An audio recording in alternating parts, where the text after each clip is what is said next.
Ambalmau juma temene no tumbe na utukalo tlemwani wolon flama lajeba tumbe anfasu malifa bala no Bamako o laje kerairomi jamalaje sobami be nukama ko centre de conférence international de Bamako no CICB kroye jamana marablon akalfalendo marablon nyemo mina bi no shogel ko kala maigaye aletu yi kambla politikiton bela jelema akala yini tu femi oye haklina minu ni ulu tara franche fanga nyemo fe asimin goita ana ajenyo kafara jamana ire mara kalfalendo mogomunu labi ni shogel ko kala maiga ire uluka marakulu nyemo no premier ministre tumadola chakorbani musokorbaw abe watini mobi shogel ko kala maiga atun kan welela kulumi no franche fanga sharia bibuli buliba minu fe jamana ire kan ka joni dabalini fere munu ye minu ni franche fanga maraye ulu bla uko koloshi ko nobo ko bisika waleya chogomi ulu tunye chogel kugala maiga wele tunye jonasiye dabalini fere munbe abulo ni usra dirama solasi ufe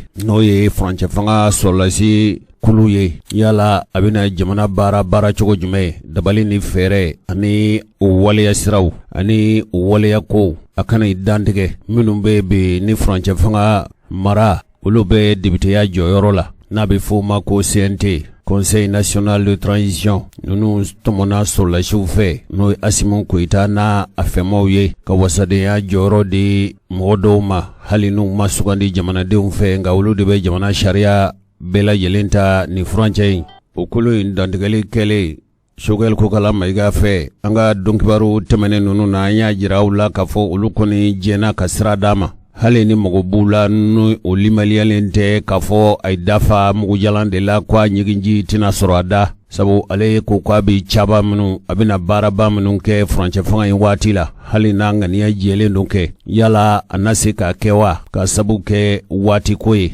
hali ni wati make kurunfenyeke akembe ki dafa cha kulugrimba munu na ni faso no ya faso mali ko ka jojo chukurala inafo mali furo tunkera furo ye foromi nyine keli tunkera ko ka chike choko nyumana gunguru munu be furo kono ani bi munu ne olu kera ka furo mine foka furo yi ka buluku choko kura de la inafo ni ka sojo ni sojo choko manyi ido nyabe so bintola dabali ni fere mi bi bolo ye ka fo mi njombe ko bela jele al no makari wala ko kari reke no kara fenye soire kanga sigi fara mununka o fara nunu ko dinge kurasi ka fara nyanama nyini ko do dinge kono ko gere chogo nyumana namanya ka fo bina ko jo ko mi laba bina ke soyi o ko nunu miseka ke ko kologale chogo mi misali ya do to ba fo de makore fondation onga bamananga na miseka fo do ko mali kura tutigeli o mali kura kunte halna kara mali kura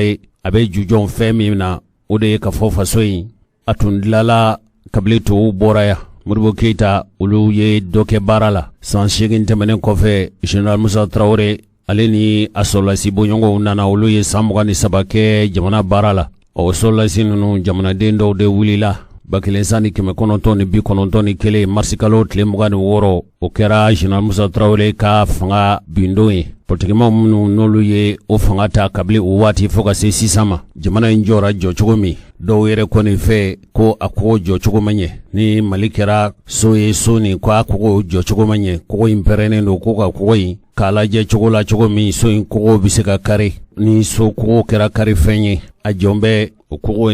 no kera kare fenye so yere bi jo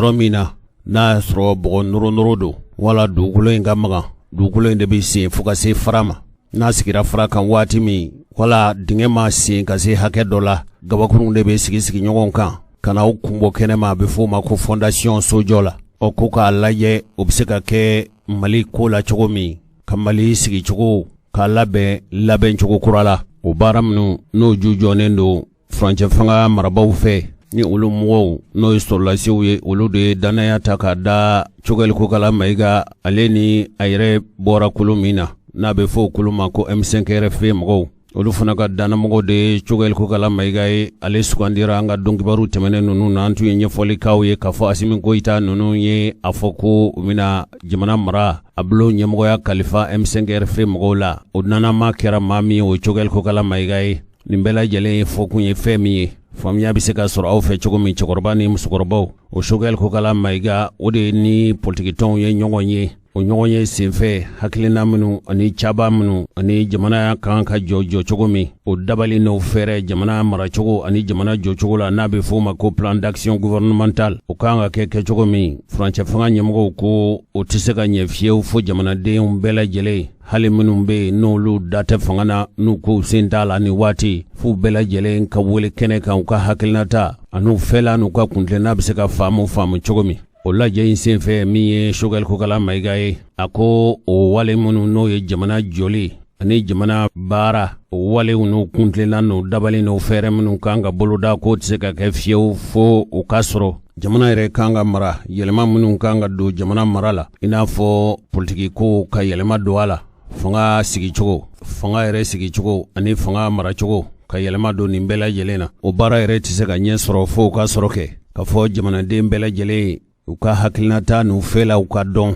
ni u yɛrɛ ka hakilinata ye dabali ni fɛɛrɛ mun ye jamanaden bɛɛ da kan ka don jamana jɔli la kana kɛ maa kelen ka hakilinata ani maa kelen kuntilenna tali ye k'o ka bɔ fasoko la o de la politikitɔn ninnu bɛɛ lajɛlen wele kun de ye u ka jɛ ka kuntilenna kelen ta ko kɔnɔkulu wuli kan de b'a fɔ bi hajuw minnu bɛ olu la u b'a fɛ ka jamana jɔ ni dabali ni fɛɛrɛ minnu ye jɔnjɔn minnu ye baara minnu kan ka kɛ min yɛrɛ b'a to bɛn kɛra dɔgɔdali min kan n'o ye jamana kuntigi sigi ka daminɛ président na fo ka se wasadenw ani maire ma o dɔgɔdara k'o bila waati min na o ka se ka kɛ o kɛ waati dɔw kɔni y'a jira k'a fɔ ko nin tun ye kun ye kun min kan k'a to layidu minnu i n'a fɔ n y'a fɔ aw ye cogo min dɔw y'a jira k'a fɔ ko bɛn ma kɛ a la laɲini tun ye fɛn min ye ko laɲini ninnu ma sɔrɔ sɛbɛn dɔ bɛ n bolo kɔrɔ o ko layidu ninnu hakilina min tun ye kɛnɛ in sigi kun ye kibaruya minnu sɔrɔla o de ye dɔw ka fɔcogo la ko min ye Choguel Kokala Mayiga n'a nɔfɛmɔgɔw ye ninnu kɔni a kɛra i n'a fɔ u b'u ka ko la u ka ko tigiya de b'u yɛrɛ bolo Choguel Kokala Mayiga n'a jɛɲɔgɔnw k'olu b'a fɛ k'u ka hakilina karaba politikitɔn tɔw kan sɛbɛn min bɛ yen n'a bɛ fɔ a ma ko Malijet o ko tuma dɔ la Choguel Kokala Mayiga n'a nɔfɛmɔgɔw hakili la ka fɔ olu de fanga ka bon nin ko in kɔni ye ko karabalen de ye ka sɔrɔ min ye jamana marabolo ɲɛmɔgɔ ye bi Choguel Kokala Mayiga a ko fo Mali jama bɛɛ ka foroba lajɛ kɛ a bɛ fɔ min ma ko assise nationale malidenw ka sigi u ka jɛ ka kuma jamana in jɔcogo kura kan wa alimaniyanen don k'a fɔ wote bɛ labɛn kɔrɔlen a bɛ labɛn wote cakɛbondaso caman fɛ k'o ka u bɛɛ ka dabila ka wote labɛnni ani wote kɛli k'a ko k'olu labɛn o cakɛbondaso kelen ka bɛn u ka labɛn a bɛ fɔ min ma ko organe unique de gestion des élections an tɛ dɔgɔtɔrɔ Choguel Kokala Mayiga an t'a yɛrɛ lamɛn n b'a fɛ ka kuma damadamaw fɔ an ye bi réunion in kɛ gouvernement ni classe politique an y'o kɛ pour que an ka se ka ɲɔgɔn faamu parce que président la transition ani gouvernement bɛɛ u ko kumaba minnu bɛ transition fɛ an ye plan d'action min présenté CNT la min adoptera a mise en œuvre pour que a ka se ka ɲɛ f'an ka taa maliyɛnw bɛɛ fɛ an n'olu ka ɲɔgɔn kuma ɲɛ a ye force caman rencontré bi parti politique de farala ɲɔgɔn kan débat mɛnna caman y'u hakilina fɔ organe unique kan caman y'u hakilina fɔ assise nationale de la refondation ka Mali kura a fondation kusi majoritairement je crois que parti politique a fanba ma sɔsɔli k'a la mais parti damadama bɛ minnu ko gɛlɛya dɔ bɛ yen délai ko bɛ yen a sigi ka organe unique yɛrɛ sigi gɛlɛya min b'a la an kana a banaliser assise nationale fana parti dɔ y'a fɔ ko kuma kɛra ka ban pour que an bɛ assise wɛrɛ organiser a bɛ temps ta a bɛ wari ta peut-être nafaba t'a la an ye min fɔ o ye assise minnu kɛra ka kɔrɔ par exemple dialogue national inclusif bɛɛ ma t'a la o mais o tɛ k'a fɔ ko min bɔra assise la ani min kɛra pour la réconciliation ani état généraux de la décentralisation o résolution bɛ a si ma waliya différence min bɛ olu ni assise nationale cɛ c'est que min bɛ bɔ assise nationale la a bɛ waliya gouvernement de transition yɛrɛ b'a a waliyali daminɛ a filanan Malion bebeta assise minu assise koroke dialogue national we hakina mi soro do de faraw ko minu mana o dialogue la minu mu hakina di ani hakina kura min bena parce que ni zena meta fo cercle la peut-être fo commune la kata ningal ke malion fi ko hakina di o fara nyonka kana fara denika malion ka nyoy tuguni bi force vive composant tout dobe minu mata dialogue national inclusif la mu bena ni zena donc min bebo assise national la anyana malien majorité o hakina di Namboro là, je crois que problème chama Malion bena ben solution mikanga la Malion bena bien. Nam benaka, peut-être bena ko no transition bu ka Mali kurasi. Kuma chama fora organi unika. Ko ministre Saba, ministre de la refondation, ministre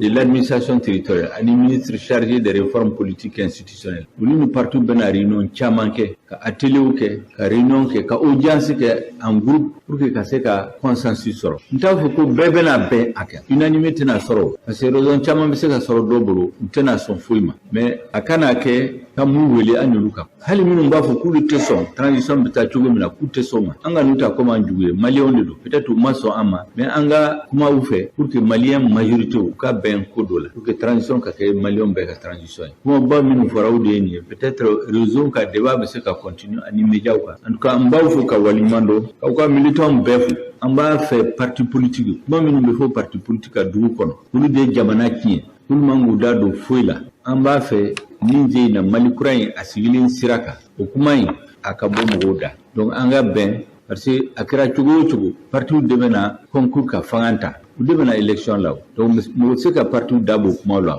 donc odi kama gouvernement ko président transition ko gouvernement be ko anga parti bonya anga ta ani parti ka nyon kumanya ni majorité de min fait anga essayer ka to usiraf donc mo ba mun fora udeni ka befu ka bewali mando ko ka militant na ka dirigeant befu akito bala sele la mama nintu ye chogel ko kala mai gai nga jamana ministry tuma dola amarabaw fe ani jamana din fe foka seni roima malire magobe jamana sumina no ye jamana mi asigin dlomaw ani ako ko munu no be Mali bongo kufo misali ya kumaudo tuma dola umalabe labe nchugo nyumana marateke ke chugo nyumana marasigi chugo umanyi jamana ere jo chugo umanyi koko laje chugo kurala abiseka labe nchugo nyumamina ministry oye Ibrahim Kassa Maigaye anyingali min kera kunafun la sebaw fe ni sigi inkuna ay min fo ofleni Ibrahim Kassa Maiga, ministre de la refondation de l'État chargé des relations avec les institutions.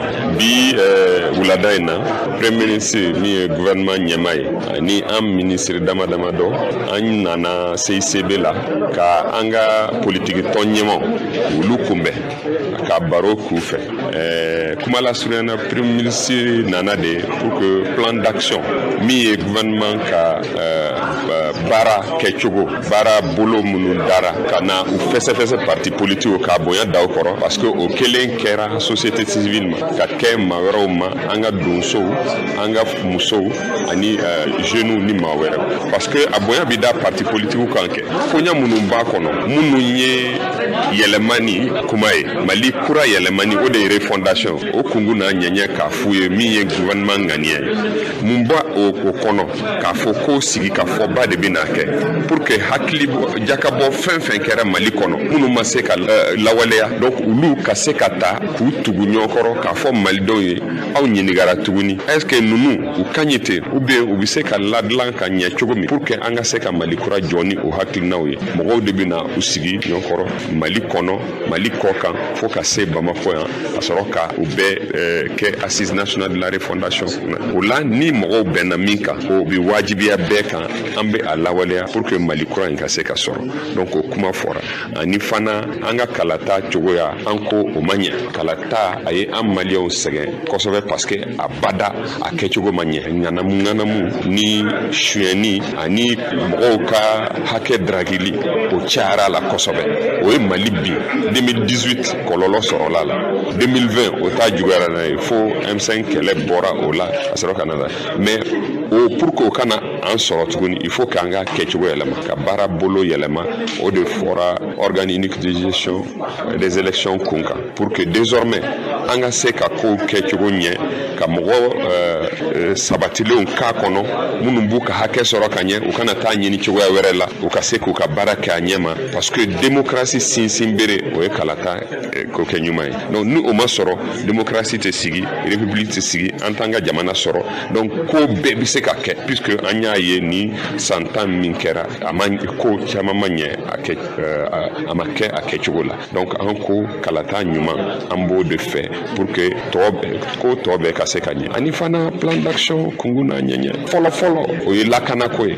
pour que an ka se ka a filanan o y'a ye hakɛ ko justice lutte contre la corruption et l'impunité olu fana il faut que a ka kɛ a ɲɛma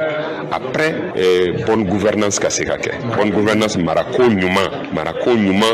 parce que ni marako ɲɛna nafolo o de bi minɛ ka bila kɛrɛfɛ pour que ka se ka ɲɛsin fantanw ma ani minnu den kɛrɛfɛ y'u sɔrɔ donc o fana aw k'a dɔn k'a fɔ ko o bɛ nin gouvernement ka baara kɛ donc ani fana yɛlɛmani minnu ye refondation ko ye mun ye réforme politique et institutionnelle y'o fɔ ka tɛmɛ donc olu il faut k'an ka se k'o kɛ pour que an ka Mali kura dafalen sɔrɔ an ɲɛ donc o kuma de kɛra bi mais en ministre damaw ministre de la refondation ani ministre de l'administration territoriale ani ministre délégué chargé des réformes politiques et institutionnelles sisan sira de dira ma an ka taa parti politique fɛ parce que ni hakilina ni il faut que a ka sɛbɛntiya de ko a bɔra sanfɛ de ka jigi ka na donc bi o sɛbɛntiyara k'a fɔ ko sira bi di an ma an ka se ka se parti politique ma ka don u bɛɛ kelen kan ou bien minnu bɛ jɛkulubaw la k'u sɔrɔ ka masala n'u ye pour que bɛɛ k'i hakili fara ɲɔgɔn kan an ka se ka ɲɔgɔn sɔrɔ Mali kura ko la an ka se k'a dilan ɲɔgɔn fɛ donc o de kuma kɛra yan bi hakɛto bɛ nin ka sera la an balimaw nin tun ye Ibrahim Kasa Mayiga ye n y'a yiraw la k'a fɔ jamana in n'a ma ɲɛ k'a fɔ malidenw ka laɲini Mali ka labɛn cogo kura la o tɛ taa baara minnu kɔ n'o de ye fangaw sigi cogo fangaw boli cogo jamana yɛrɛ kan ka baara cogo minnu na ale ye o labɛn ni ministre bondaso ye Cogɛl Kokala Mayiga y'a jira k'a fɔ baara minnu dira olu ma baara ninnu o bɛ boli ni boli cogo minnu ye wala o laɲini ye kana dɔ bɛ se ka fara jamana lakana kan cogo min yɛlɛma minnu wala labɛn cogo minnu kan ka latigɛ politiki jamana bi jɔ ni fɛɛrɛ minnu ye o yɛlɛmaw wala olu ladilali kura hali fanga yɛrɛ maracogo ani fanga sigicogo ka i banban ni jamana yɛrɛ bɛ se ka maracogo ɲuman minnu na jamanadenw ka bɛn ko dɔw kan n'o bɛna ni basigi ye Cogɛl Kokala Mayiga ani ministre saba de tun bɛ yen ministre min bɔra kuma na sisan n'o Ibrahim Kasa Mayiga ye a bɛ fɔ min ma ko refondation de l'État jamana bi labɛn cogo kura minnu na i n'a fɔ faso miiri bɛ laɲini minnu na jamana dɔli la o bɛ se ka sɔrɔ cogo min lieutenant colonel Abdoulaye Mayiga ale ye jamana kɔnɔna marako ministre ye ani fanga cɛman bɔli ani Fatumata Seku Diko ale fana ye ministre kɔrɔsigi ye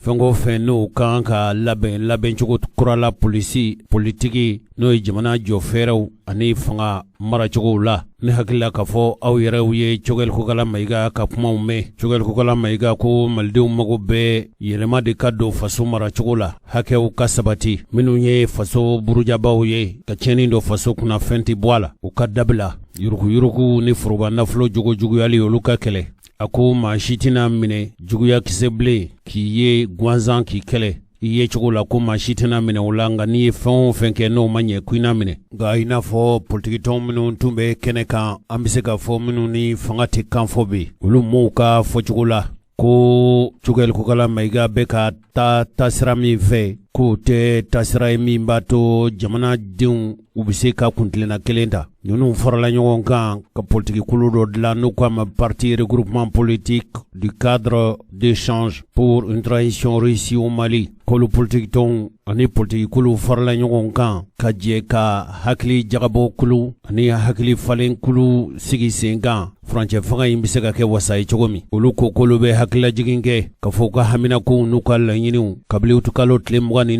tɛmɛnen olu tun y'o di furancɛ fanga ɲɛmɔgɔw ma o ko jamana marabolo ɲɛmɔgɔ bɛ a ye hakilina minnu ta olu ye a mɛn nka olu ka hami ye fɛn min ye olu ko wale u tɛna jɛ n'a ye dabali ni fɛɛrɛ ka tigɛ dugu ma min b'a to dɔw bɛ se ka fara furancɛ fanga in a fanga marali furancɛ kan u ko tumasa olu kɔni bɛ jamana marabolo ɲɛmɔgɔ de ta fɛn o fɛn ni a y'o layiduw ta ko u bɛ jɔ ka filɛ k'a ko layidu ninnu a k'u tiimɛ wa ni o ma taasira sɔrɔ wala o ma ɲɛ sɔrɔ o tuma olu yɛrɛ kɔni fɛ maa wɛrɛ nɔ tɛ fu fanga marabaw kɛrɛnkɛrɛnniyana nin politiki tɔn ninnu u ko hami bɛ olu la sabu Choguel Kokala Mayiga ye hakilina minnu fɔ n'o ye jamanadenw ka sigi ka kuma kɛnɛ ye min bɛ tali kɛ Mali yɛrɛ tu tigɛli kura ko kan k'olu ɲɛ tɛ a nafa la wa olu ɲɛ tɛ a tɔnɔna koyi ko nin lahala in de la cɛsiri minnu n'o kan ka kɛ faso fɛ o kan ka tali kɛ ni jamana lakana ni jamanadenw kana jamana kana ani jamanadenw lakanani o dabali kan ka tigɛ Mali fantan naani bɛɛ lajɛlen fɛ wa ko jamanadenw ka sugandili min n'o o dɔgɔdalen don ko a ka dɔgɔda ka perepere tigɛ jɔnjɔna min kan ka kɛ don min o bɛɛ kan ka labɛn a kɛnɛ kan min ye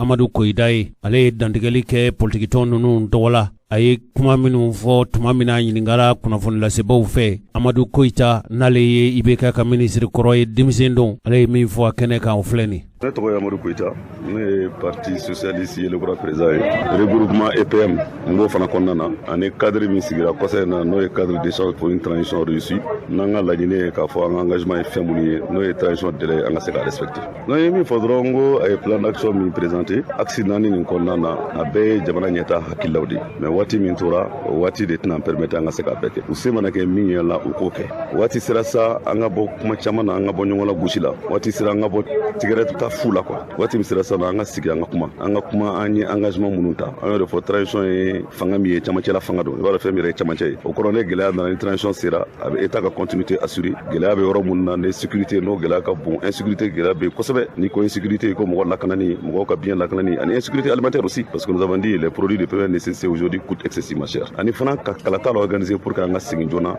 ordre constitutionnel la donc an ka laɲini a kana kɛ mɔgɔw kɔnɔ k'a fɔ ko fanga ɲini de don fanga ye ala de ta ye ala de bɛ fanga di jamanadenw ka dili kɔfɛ mais mɔgɔw k'a dɔn n'an ye engagement ta c'est vrai nous sommes un pays souverain mais jamana si tɛ bi min bɛ se ka fɔ k'i bɛ vie irrépliée sur soi-même n'a fɔ tubabukan na en autarcie an ye engagement ta concertation na yan CICB kɔnɔna na an tilala ka engagement ta communauté internationale n'o ye CEDEAO ye ani Union africaine ani Nations unies n'i y'a lajɛ Nations unies ka résolution min taara concernant le renouvellement du mandat de l'administration article kelen b'a la qui est de dire de respecter le délai de la transition donc n'an y'an sigi c'est vrai réforme caman kan ka kɛ a réforme minnu kan ka kɛ waati min tora an ka jateminɛ kɛ Mali yɛrɛ kama Mali kanu kama minnu bɛ se ka kɛ qui sont essentiels an k'o kɛ an ka taa élection présidentielle la an ka bɔ nin kɔnɔna na dɔw ko ko maa bɛ élection ko kuma fɔ k'a sɔrɔ insécurité bɛ yen wa c'est vrai ils ont raison mais mɔgɔ si tɛ se ka f'i ye bi ko ni ye kalo wɔɔrɔ fara transition kan ko ni ye san 10 fara transition kan terrorisme kɛlɛ la ko on peut vaincre cela pour qu'an ka na élection kɔnɔ au contraire il faut avoir la légitimité des institutions parce que transition a jari a ma jayi une transition souffre d'un problème de légitimité ils ont la légalité mais non pas la légitimité surtout bi n y'a fɔ cogo min na n'i ye CEDEAO ta anw de ye CEDEAO créé a créé anw fɛ yan nɔ an suspendé ka bɔ la bi Union africaine Modibo Keyita jɔyɔrɔ kɛra création na kosɛbɛ an suspendé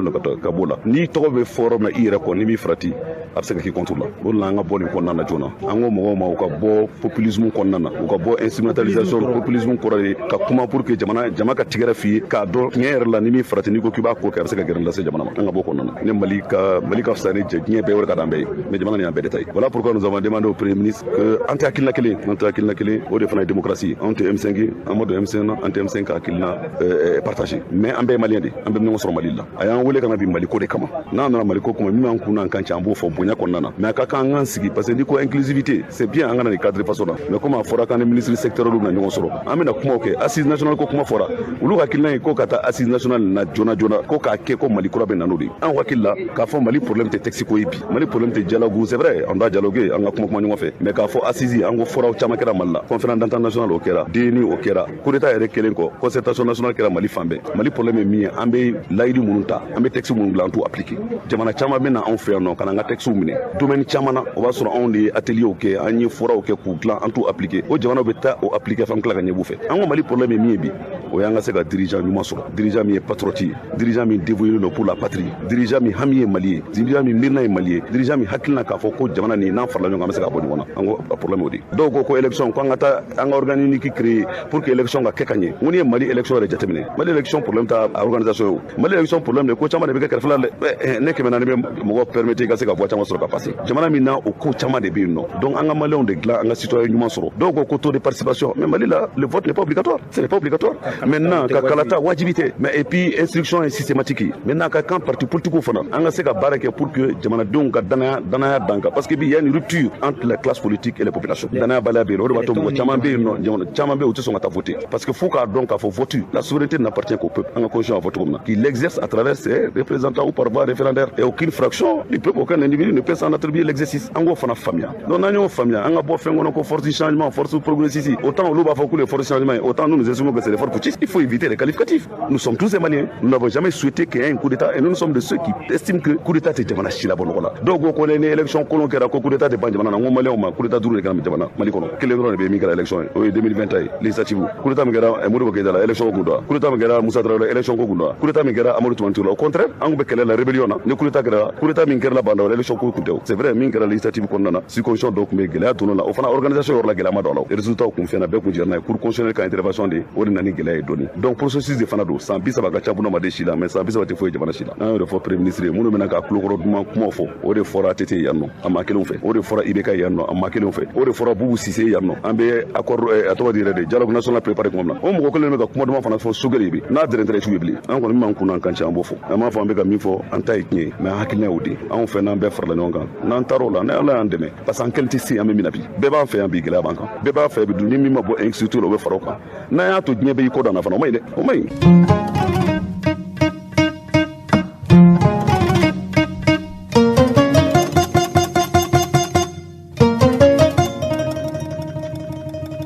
An balimaw Mali bɛ lahalaya minnu na jamana kana ani jamanadenw lakanani a gɛlɛyalen don Segu mara la kosɛbɛ Segu mara yɛrɛ dɔrɔn tɛ Mali fan caman bɛ yen Segu mara yɔrɔ min bɛ yen kɛrɛnkɛrɛnyana min ye ɲɔnɔ ye o ɲɔnɔ a bɛ waati ni bɔ kalo 4 jate fo ka se kalo 5 ma bɛnkan dɔw tun tɛmɛna marifatigiw b'a fɔ minnu ma ko Masina Kabita ni ye kɛlɛkɛ daga sigi baw ye Masina kɛlɛbolo in olu y'a jira k'a fɔ olu de ye kulu min ku u nakun ye a silamɛya jigiya ani ka don silamɛw jigiya kɔrɔ nka ni bɛn kɛra kan k'a fɔ Osama Ben Laden tɔgɔla kɛlɛbolo min bɛ yen n'u k'a ma ko Al-Qaïda au Maghreb islamique n'o ye AQMI ye bɛnkan dɔ tun tɛmɛna olu ni donsow ni ɲɔgɔn cɛ donso minnu n'u tun y'a jira k'a fɔ olu ka tɔn bolofaraw sigi kun ye fɛn min ye o ye k'a fɔ papalikɛla jugu ninnu minnu bɛ taa dugu daminɛ ko diina ko u bɛ taa bin dugu mɔgɔw kan dugu ni dugu cɛ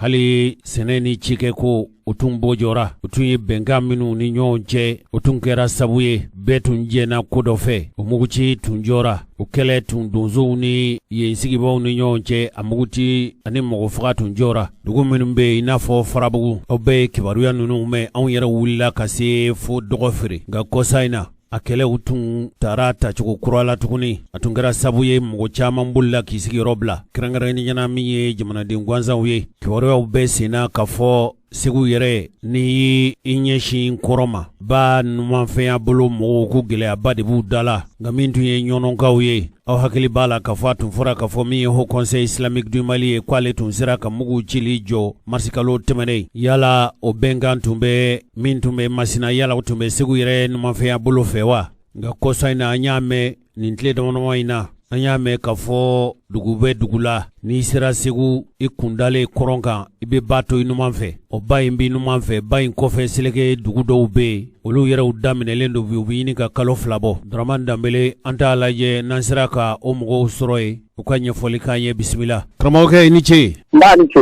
e tɔgɔ ye di ne tɔgɔ ko Makono Danbele Makono Danbele aw ka dugu ye yɔrɔ jumɛn ye an ka dugu ye Bulɔnkɛbugu ye a bɛ fan jɛn fɛ Bulɔnkɛbugu bɛ Segu Baba ni Kɛɲɛka cɛ an ka commune ye Ngumanugu ye Ngumanugu ni duguba jumɛn ka surun ɲɔgɔn na Ngumanugu ni Dugabugu ka surun ani Marakala mun de b'aw dala ye bi mun de b'aw dala gɛlɛya la bi gɛlɛya min b'an dala yan sisan kɔni ye mɔgɔ dɔw n'a mɛn gɛlɛya sigi an da la o ye gɛlɛya sugu jumɛn ye o ye gɛlɛya sugu min ye an kɛlen ye forocɛw kɛ aw ye sɛnɛkɛw daminɛ waati min awɔ u ye maa dɔw bila ka na fɔ an ye ko an ye foro minnu di kɛ k'an ka n'u siɲɛ jɔnni y'o kɛ faamaw waa maa sugu jumɛn faamaw tɛ dɛ jaadisiw minnu ko bɛ marifa ta ka diinɛ kɛlɛ kɛ aw ye dalu jumɛn fɔ aw ye a kana sɛnɛ kɛ o kɛlen anyeru ye na odna munu la dna umbe ka ta furo ti shanya chiti ka mandugo kroni na nyina awo anye dna wele dna yume anga dafato komuni dugu munu be anno ka mena duga bu ka ta bla fo sintani abet mi chika ngo ko na ya awo anye ma bla ku wele kana wa ko nunu na fo ko furo ti shanya ona uyeru ye ma wora chikana o jadi shi ko uma fo furo ti shanya ye munu nji oludi ya fo no to umo fo anga sigida frawu awo mana uko koda kana shia awo misu bi tama burutolo ni zo kana shia awo na chiti ga umo fo awo anu yo kuma fo o kera juma do fe utara oni biga jama o ka jado ni o kera juma do fe o ko fen dene do nana se ka bel yue kalo te duru mo Frangela kalo te mo ni duru mana anga kamale do ka na ka dena kuma furula na na fo mo ye ko abita ka mo la ja na ka baka la ja ka furula awo karo no fa kata o fa o to tiedi aka furo kono dene no fe o ma fale to tiedi o balma mi fa to tiedi ka dugutigi denga do mun ko bina awo ina jina amba fa mo bina jini damele awo mana odo anya andibure ko ma fale jana jake awo otile tan duru jake wadi dogo ku alamsa do fe awo yesi do blaka na ko anga mamin gunu na kwa suba yoro dola awo ko mo bi ka taani mana anga mo ko bora ka taani ko ngana me tanga na taani marfai awo anga mo ko bora ka to suni no maseko ye na to wula fe awo na soro flado mele mu nyo ye marfai o kisema ma soro do o kera alamsa do awo mana o temene ko ango promo ngo me sugo me ana anga je kapma na soro la bi jadi sinu na bi se ka wele su ma anu kapma anga se ka ben folena awo la nunu ngo chena u ko ni se ka fa ma fo fe na ble ko awo mana u ko ni sinanga su fe san du ka je u ko bore beche awo u ka mino meche aw be flow wele ka fo anu ka sigi kapma aw mlimani ene no ka fo fulanu no ni jadi sinu be nyogon kibaro ya kalama wa o kele mana akara mo ma buna u ka wara no buna marfa kishi awo anga mado o ka sere tura puru ko tra ko bita suna bo dara tara ko ale to mene awo jaw bele me jiri dalai awo ni marfa baraka ta marfa ciye ka anga ma flafa dugutigi denga ke flafa awo alam sadu kada ma fa le nunga awo o ba ke mo joli o ya so anye wele ke o kera ko mo joli faliye o kera nga ma nani faliye na ku ne mana anye wele ke awo ko ta fa dugu mo kana anu ka je ka ma alibi sa angu deli ko mamunu nana deli la awo ulu nana kari awo dene so ko ma akele ni erenya me se ka bo lu ta to awo o ma nani kuma mutola lu de nya ka ma saba fa joni yolu fana fa flow olu ni jadi sun de kele wa manu bebe kongeli la au fe o bebe janfala yo ma saba min fa kele ye sogo biya almami ko mutari boare almami fana ko sebe ore de nan foka ben awo sogo biya kadu awo kele ye wolo koro kaye o to ndo to ko donga wolo koro misiri wele ladu awo o jamo kon ye sidibe awo sogo biya ka kele we babina o te sidibe wa babina dambele naka ma fla mina anyuru dabide dugu do be no anu ja ala nyuru dugu tigi de muso di ma moko ru yo ma fla mina kata ye ma fla mina kata awo barima ani baja awo bo mana sumunu me no anga ma fla min fara sa ko lu su ju ta me bomu do awo do ya kwanye ko anga na gosho su la ko pasike ko ka ma fa lo ku bomu do asula awo fa anya ma do kibaro me ko ni bomu do ra yo la ko lu se ko do awo olu nana boku buta sunu laje doro a jaw bele me tula kono o kara mugu ni mugu yi awo ago mugo marfatu mo bloke la fo yoro woro bombu wuli la fo yoro woro amma mo chene badike awo ma tan segeni toro do sibiri wula o ya go mai wa o be ya go moyi o be ya anga moyi ago mugo no marfatu mo bolo wa marfa eni bi ta ka mai ka ma fa ne ta la je yere ti yere gar dilata oje mo te marfa kele ke marfa ta umlude awo ani ka ma fara ma do di afa ne re bita la ni blo tara blo ko ni ala ma min gay ça fait 600 e be yoro mina 600 aw mo joli be am mo sabadi dia Johnny Brahma Damle, Bakoro Damle, Ali Almami. Almami, ega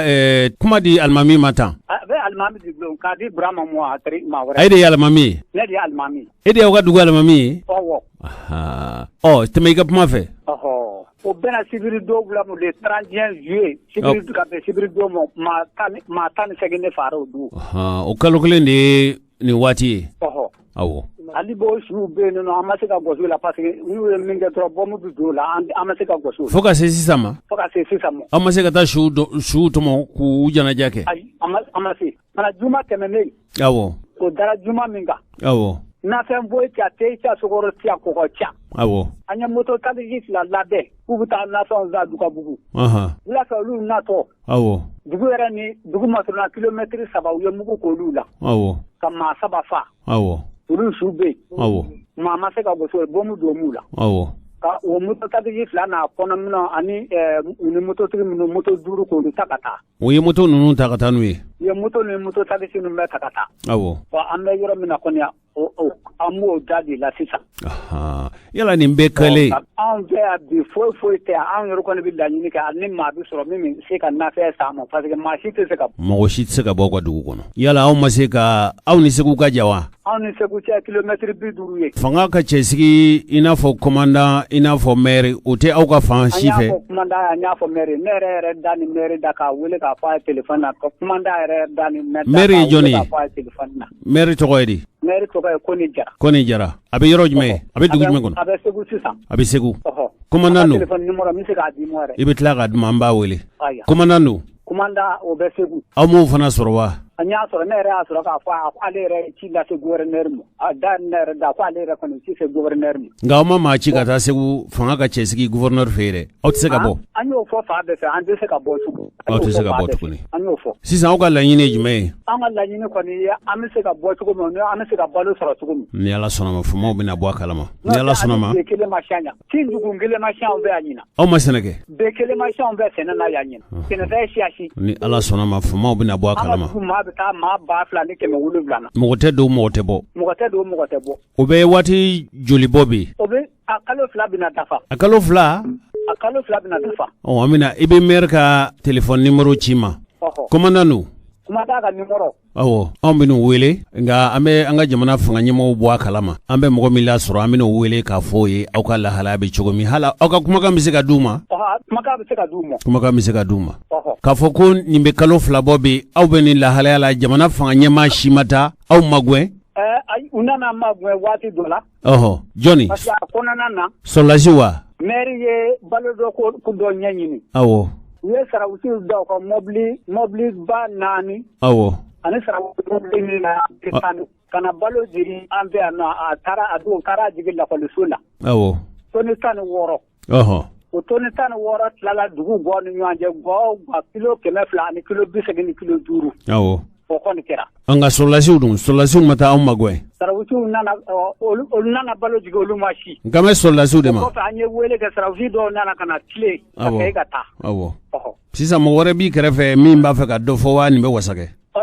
Ni ko an k'a di dugutigi dɔ ka ma o yɛrɛ bɛ se ka dɔ fara a kan kɛ. A kana segin kuma kan nka n'ale bɛ se ka dɔ fara a kan aw bɛ kuma la tɛmɛ ɲɔgɔn mɛ ni min bɛ kuma o b'a tɔgɔ fɔ. Salamalekun. Waaleykum salaam wa rahmatulah. Karamɔgɔkɛ e tɔgɔ di? N tɔgɔ ko Bakɔrɔ Danbɛlɛ. I Danbɛlɛ. I ye alimami ka kuma mɛn. Dɔ b'e bolo ka fara a kan wa? Dɔ bɛna bolo ka fara a kan. Ko di? Alimami ye kuma min fɔ a ye tiɲɛ fɔ. Awɔ. Nka min bɛna bolo ka fara a kan. Awɔ. Anw ni filaw ma kɛlɛ dɛ. Awɔ. An n'u ma kɛlɛ hali dɔɔni. Awɔ. Kɔni ko ye jɛlɛsi ye nka an n'u ma kɛlɛ kɔni bɛna be an ka kan an ka mɔgɔw fa ni marifa ye marifajugu b'u bolo wa marifa de tɛ anw bolo. Awɔ. Gɛlɛya kɔni bɛ anw na mɔgɔ bɛɛ bi o bɛ si kɔngɔ na. Awɔ. Sabu dugu ka bon. Awɔ. An kɔni bɛ laɲini ni maa min bɛ se ka an ka ni bɔ an ka ni bɔ dingɛ na ɲɔndɔ an ka ni kɔni bɛɛ ka taa dingɛ na koyi. Ni Ala sɔnna ma. Sabu mɔgɔ ma sa ban kan an ma saya ban kan diga. Dabali bi sɔrɔ ni Ala sɔnna ma. N'i ye dabali kɔni tigɛ a ka d'an ɲɛna baraji sɔrɔ ɲɔndɔ se kɔni tɛ anw ɲɛ koyi seliku de nana mugu caman. Ni Ala sɔnna ma. Ala sago min kɔni bɛɛ ne fɛ o ye nin ye alimami ye fɛn fɔ a bɛɛ ye tiɲɛ ye. A bɛɛ ye tiɲɛ ye. A bɛɛ kɛra ɲɛna a bɛɛ kɛra min ɲɛna. Ni Ala sɔnna ma faamaw b'a mɛn wa u bɛ dabali tigɛ. N y'a faamu. E tɔgɔ ye di? Min ka kuma de la sisan. Awɔ. Bakɔrɔ. Fakɔrɔ? Bakɔrɔ Danbɛlɛ. Bakɔrɔ Danbɛlɛ. Awɔ. I jɛɲɔgɔn 2 ka kuma mɛn dɔ b'i bolo ka fara a kan? Dɔ bɛ n bolo ka fara a kan. Ko di? Nin kɛlɛ in. Awo. Mama fo kele mbira nga fanda yandi ko so. Awo. Onda no tanga dugu be kisa mina. Awo. Kele bi domna ne rete abe asro mebe go. Awo. Onna na anyi ni ngali ko ala nga ko ne flow di kele lawa. Aha. Ko ala nga bla ko ne flow makele. Awo. Le wiya ga marafa sro ba fa ga bagama. Aha. Mutu ya jira ka fo ebe ka fo flow otuma aw ni flow ye signyon ye dugu de ba dugu be mi fla dugu ye wa dugu fo ta on ve mi fla dugu be mi sigi bon on ve an yere ka dugu de sigira lawale kam lawale fa sisa e ko flow momba jira wala ka fo flow do ayo ko ma yanga flow di olu ye kam non je do me ma dugu je kana muguci aha o flam nun tuya o signyon ye olu tuye bagan gwana o de ya o flam nungu jama sigi jama bagan yena o de kunu aha unuka bagan de tumbe akwa dugu kerefe unuka bagan de banga dugu kerefe piki am blenere mi ngadu na sa i jone nyebe flower la aha nya famu aha nene don akwa la yine jume ka fara almaminta ka aywa an wa la yine ko ne mi ko mi ni ala sara ka ande me ko anya ma nyum soro obi de me ala ka de me bina inshallah dugu ka bo ni ka champions ni anyere be do bina be akona be ko ande sayani balo che franjela yawo iti ni balo tige mana be ko mi be sayani balo che franjela ni ala sunama anyere fe bi ni ka ko rete no rete bile la no dron te foi ka amle ko mi kali ti mamun ne wa te ali te soro ni ala sunama fama bina me aha foi kan ka amle bi de me ba no rete dron oni de me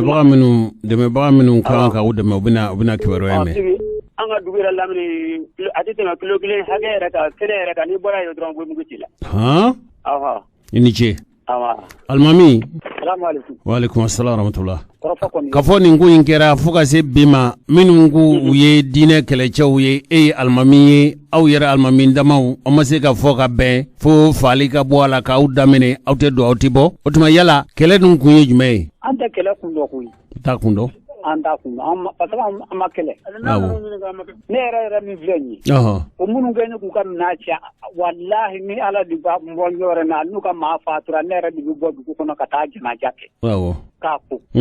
ko soni dugu ka je dro lu sina ku kam na beche ne era di wele ka fa ayi ta ka nunu wele anga je ka kuma ko o kuma ko ni utese ko kuma ngoni fobi yawo o dugu je dro yu kam non je ka yu kam non je kata oho sisa iga kuma mena iga kuma lama jime ngiga kuma lama jime almami naga be kuma min fara kuma nga ko ka kunje ngone be foli ka awye awo nota ali dina la sela do be sekune du wele ka kuna foni ndo du mo ina fa Johnny dina la sela do be yu wele ka fuye awo uka du ko sama mo ma nyame nota me wo kono abi bo wo kono ni la sono ma ni che bo sisa sababu ya dikenye ka kibaru ya imela la se famauma ni mogo mingo abe aw wele ka wula soro o tige bashi yewa o tige bashi o tuma iki ka telephone numero di angon tese ka bosi sade awo ka fa ma ba wele ko anga ta se ko wala anga ta duka bugu ko enam ta ma andu ko ke ban awo ne ka me anga jamana fama nu ba fe ka wele sisa o bila soro chogodi o ba na soro nu ya wele telephone sira ko ba na soro ita da nyefonye ika nega juru sira soro sira ne reka nega juru sira wa e be se ka jon tadi na be se ka nyira tadi mo woro bi amisi ko tadi dike o na ka nimoro bi wolo bla ni nani bi nani ni duru bi nani ani duru bi konondo ni konondo fu ani konondo ite sega ka 74 45 99 09 sega ka iba sumaya 74 45 99 09 abina lasoro ngani ni e ma lasoro joni fana be se ka lasoro na ma lasoro mena dora ka numero di mo awo o dina ko jara o joli bi wolo bla ni saba bi saba ni woro bi saba ni duru bi nani ni konondo bi nani ani konondo bi wolo bla ni saba bi ni woro bi saba ni duru bi nani ni konondo ni ala sonama abina kibaru ya surati meni ala kademe ngora ka numero be sego mi sego di mo wa ibi sego fanadi ngora ga ni be sego o ka numero bi wolo bla ni woro mugani seki funi fla tani woro 76 28 02 16 ini che abina jaabi surati meni ala sonama inshallah. Ambalimaw nin b'a jira k'a fɔ Mali faso bɛɛ kunbalana n'i ye jamana in ta hali n'a y'a sɔrɔ kɛ k'a fɔ diɲɛ dongo don gɛlɛya dɔ bɛ an ka jamana sɔrɔ i n'a fɔ bɔra ka maa minnu lamɛn maa yɛrɛ kɔni bɛ se k'a fɔ waati dɔ la Mali sɔrɔlasiw kan ka wuli ni galabu kɛnɛya min ye o galabu kɛnɛya ntanya nka a bi siri ni fɛn min ye o ye k'a fɔ Mali dugukolo tuma dɔ la fɛnsɛnnen no ka se hakɛ min ma aw yɛrɛ bɔra kalama dɔgɔkun tɛmɛnen k'a fɔ an ka minisiri min ka baara ye an ka jamana ni jamana wɛrɛ cɛ kɔɲɛ ɲɛnabɔ la ale tun taara lamɛrikɛnw fɛ o de senfɛ sa ko Mali kan ka pankolon dɔ ta n'o ye kɛlɛcɛw donni ni pankolon dɔ ye ko lamɛrikɛnw b'an bɛɛ ka sira di o pankolon kana Mali dugukolo kan n'o kɛra nafɛn ye an ka sɔrɔlasicɛw donni ka bɔ yɔrɔ la ka taa yɔrɔ la sabu minnu ye sanakɛlɛ cɛdenw ye a bɛ fɔ olu ma ko parachutistew u b'u to pankolon kɔnɔ san legelege la u b'u cun u bɛ se ka baara kɛ cogo ɲuman na nka olu ni duguma kɛlɛcɛw de bɛ jɛ ka baara kɛ ɲɔgɔn fɛ o fiyɛrɛ de bɛ Mali la bi kosɛbɛ kɛlɛcɛw bɛ se ka lasagon yɔrɔ la yanni u hajiw bɛ se u ka wuli ka boli aw b'a kalama k'a fɔ kɔsa in na duguduguma kuma dɔw y'a jira k'a fɔ an ka sɔrɔlasi minnu bɛ Boni furancɛ min bɛ Mali ani Burkina Faso ni ɲɔgɔn cɛ ko an ka sɔrɔlasi jamakulu dɔw wulila u b'a fɛ ka taa sɔrɔlasiw lajɛ hali ni Mali sɔrɔlasiw ko kuma tɛ tiɲɛ ye ko nin ye jugu kuma de ye mankutu tiɲɛ kuma don k'a ye k'a fɔ o sɔrɔlasi ninnu ko aw y'an ka ɲɛmɔgɔw ye aw nana pankolon na aw bɛ segin pankolon na a tun ka di anw ye a ka segin a ka na duguma sira fɛ n'o kɛra gɛlɛya minnu bɛ anw ka baara la aw bɛ bɔ olu joona ni o kuma ma kɛ tiɲɛ ye kɛ fɛn kelen kɔni bɛ yen Mali dugukolo fɛnsɛn hakɛ bɛ yɔrɔ min na bi Mali sɔrɔlasiw ko dugukolo fɛnsɛn u ka bɔ yɔrɔ dɔ la ka taa yɔrɔ dɔ la teliya dabali n'a fɛɛrɛ ɲuman ye kɛlɛkɛ pankolon de ye wala k'u tila yɔrɔw la yɔrɔ minnu b'a to tiɲɛnikɛlaw ka dagaw sigin bɛ yɔrɔ minnu Mali sɔrɔlasiw ka lasagon daga sɔrɔ bin tɛ se ka k'u ma yɔrɔ min ni kɛlɛ cunna dɔrɔn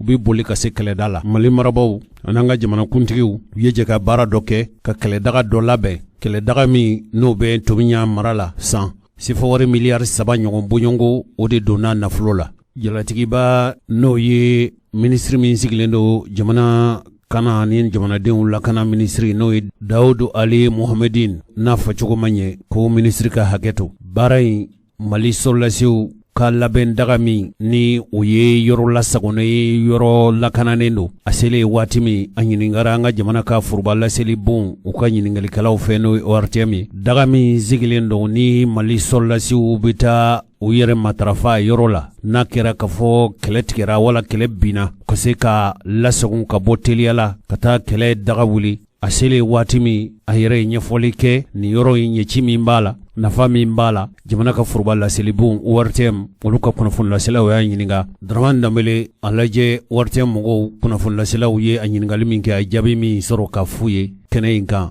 an ka fara ɲɔgɔn kan an k'o lamɛn bisimila. An nana sɔgɔmada in na Tomiya a yɛrɛ ye an ka finitigiw n'o ye polisi gendarme gardiw ye u ka baarakɛ yɔrɔw ni an teriw n'o ye Union Européenne mɔgɔw ye u ye an ka kan dɔw jɔ an ye a kan ninnu dabɔlen bɛ gendarmew ni gardiw kama ani an bɛ yɔrɔ min na yan o ye polisiw ta ye u ye kan 3 de jɔ Timisa n'o ye gendarme ye Sayi gendarme ani Tomiya o ye gardiw ye n'an bɛ yɔrɔ min na yan n'o ye poste de police frontalier polisiw de bɛ yan an teriw y'a jɔ an ye donc u y'a yamaruya ɲini an fɛ an ka na a inauguration na u yɛrɛ bɔra u sen b'u yɛrɛ kɔrɔ ka se yan n'o ye Union Européenne ambassadeur ye Belgique ambassadeur Pays-Bas ambassadeur ani Allemagne ta u yɛrɛ nana an y'a a yɔrɔ 4 inauguration kɛ Tomiya olu taara ayiwa a kun ka kan an ka na fo Bɛnɛna yan ka na nin yɔrɔ ninnu lajɛ nin yɔrɔ ninnu baara ɲɛna parce que a baara bɛ an ka cɛdenw lakana n'i y'a mɛn ko cɛdenw ka se ka population lakana o k'a sɔrɔ olu yɛrɛ lakanalen don u bɛ yɔrɔ minnu lakanani hali ni ko y'u sɔrɔ u bɛ se ka repousser u bɛ se k'u yɛrɛ bɔ a la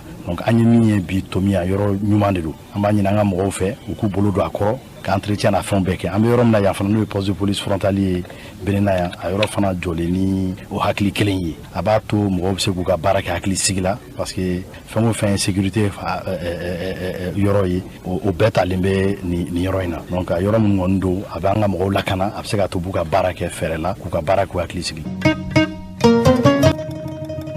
An balimaw kunungo an ye donkibaru min lase aw ma n'an y'a fɔ aw ye k'a fɔ a lasera aw ma k'an to Kucala kibaru in labɛnna an n'olu fɛ o senfɛ an tun ye Sumeli Bube Mayiga ka minɛli ko k'o minɛli ko fɔ n'a bilara kiritigilamɔgɔw ka bolo kan tɔw b'a fɔ fɛn min ma placement sous mandat de dépôt. Soumaïla Boubèye Maïga yɛrɛ kelen tɛ jamana nafolo ani jamana sɔrɔko minikɔrɔ n'o ye Buhari muso Félix Sissoco ye. Jamana in kɔnɔ y'a be an y'a fɔ aw ye k'a fɔ mɔgɔw be olu yɛrɛ kɔni limaniyanen don ka fɔ sɛgɛsɛgɛli ni neli minnu be senna jamana kiribolo min bɛ jeli ni sancɛ n'o ye Cour suprême. Dɔw ko ten ko minɛ kɛra cogo min ko a ma kɛ ni sariya ye fiɲɛw sɔrɔla la fiɲɛw ni kɛcogo wala sariya bolicogow tɛ taa ɲɔgɔn fɛ. Dɔw ko a minɛkun ye fɛn min ye tɛ wa wala politiki. Nka Soumaïla Boubèye Maïga a ɲininkali min kɛra a ye ɲɛfɔli kɛ o ɲɛfɔli yala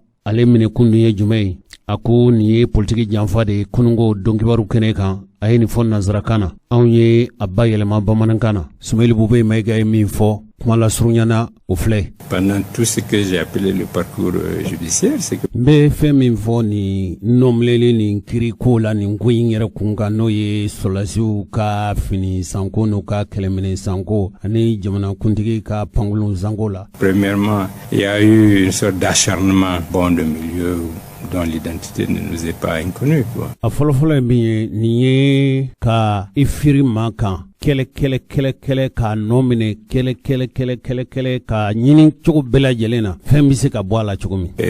Pour essayer d'en faire une exploitation politique. N bɛ se k'a fɔ nin kɔni ye politiki ko fadenya jugu de ye dɔrɔn. Pensant que c'était une occasion,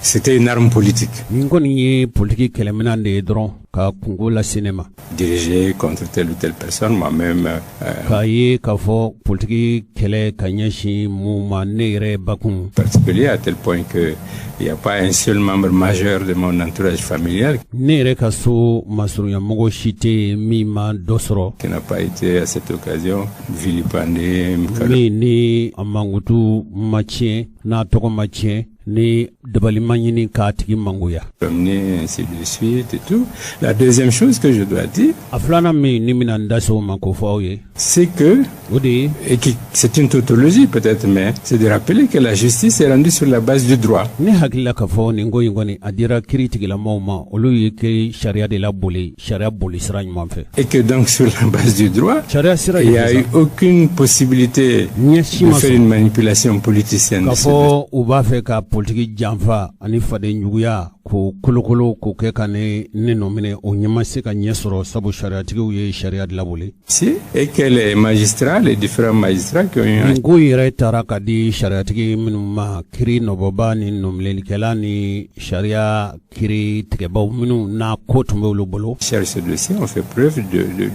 d'impartialité dans le dossier. O ye kiri tigɛ ni jɛlenya ye u ye nin ko in sɛgɛsɛgɛ sariya la tiɲɛ kan. C'est pourquoi je dis que si o de la ne b'a fɔ aw ye ni a tun y'a sɔrɔ kɛ toutes les supputations dans fɛn o fɛn kuma o kuma ɲamɛ minnu bɛɛ y'i ta fɔ nin maa ma y'i ta fɔ nin ko la. Le détournement d'enrichissement et tout ça a été fondé, mais jamana nafolo kuna tiɲɛni ŋanamu ni dalu tun b'a la ni tiɲɛ tun don hali dɔɔnin kɛ. Je n'aurais pas été là. Ne tun tɛna sɔrɔ aw fɛ ka baro kɛ yan bi. Parce que je vous rappelle aussi que j'ai fait, c'est pas seulement au Mali. J'ai fait k'a fɔ aw ye ne nɔ ma minɛ nin ko in ma sɛgɛsɛgɛ Mali dɔrɔn na koyi. Aussi donc une garde à vue de 2 jours en France. Ne y'a fɔ ye k'a fɔ ne ye tile 2 kɛ Faransi kiiritigɛlaw bolo. Sur ce dossier, sur les différentes composantes. Et là-bas, la garde à vue, je n'ai jamais fait de garde à vue au Mali, et Dieu merci, mais là-bas, moi je sais dans quelles conditions ça se passe. Ça se passe dans des cellules. C'est la première fois que je parle publiquement de ce dossier.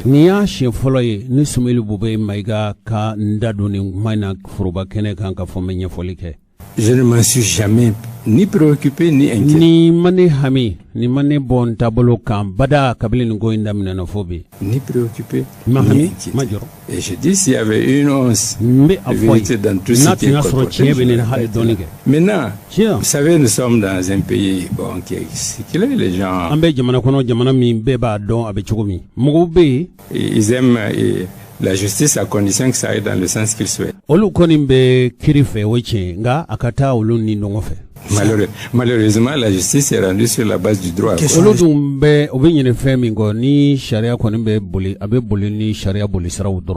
Généralité pour nous. Oui, généralité. On sort de ce dossier. Il a au mois de mars que la Cour suprême a rendu un arrêt qui clôt définitivement selon ses